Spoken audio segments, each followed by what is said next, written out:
rekordna 11. titula šampiona džokeja Srbije Đorđa Perovića. On je 2023. postavio rekord sa 48 pobjeda, ali prošle godine nadmašio je taj rekord ostvarivši čak 50 pobjeda.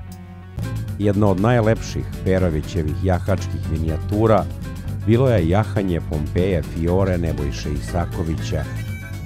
Sa 5 pobjeda u gotovo svim najjačim sprinterskim okršajima na peščanim stazama, ona se smatra kraljicom sprinta prošle godine.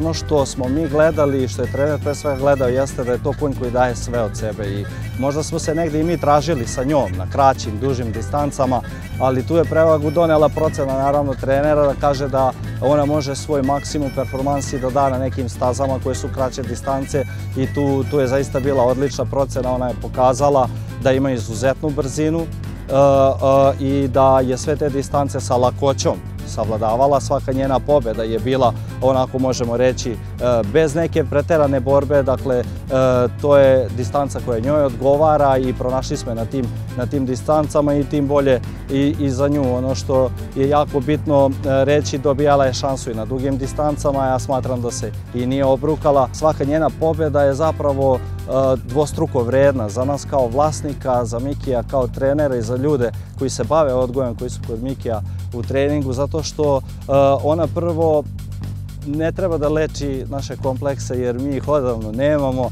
Nama su najbitniji konji i njihovo zdravlje, a zamislite onda kad na sve to čisto kao sunce dođe i pobjede, onda je to, da kažem, zajednička obaveza svih nas koji se bavimo domaćim odgojem i posredstvom Mikija Kolara i svih ljudi koji su pomogli, kao što je to uradio Đorđe Perović, je dao svoju šansu i prepoznao kvalitet grla u domaćem odgoju, da ukaže šansu da jaše te konje, to je izuzetna čast. Znate, kad se Đorđe Perović popne tvoj konja, već si dobio trku, a kamoli još kad je zapravo i dobiješ. Dakle, to je jedna misija da pokažemo svim mladim ljudima da je moguće da odgajite konje i da trčite, da ne morate ići u Englesku, Nemačku, kupovati konje. Ok, pozdravljam, svako ima pravo izbora, ali mi koji smo ljudi koji uživamo u svakom njihovom pokretu, od zdrebljenja do staze, mi itekako znamo da to cenimo i jako cenimo trud i rad svih tih ljudi koji su u to uključeni. I opet kažem, moguće je, verujte mi, da odgajite konja sa jednim radom ozbiljnim, jednom disciplinom,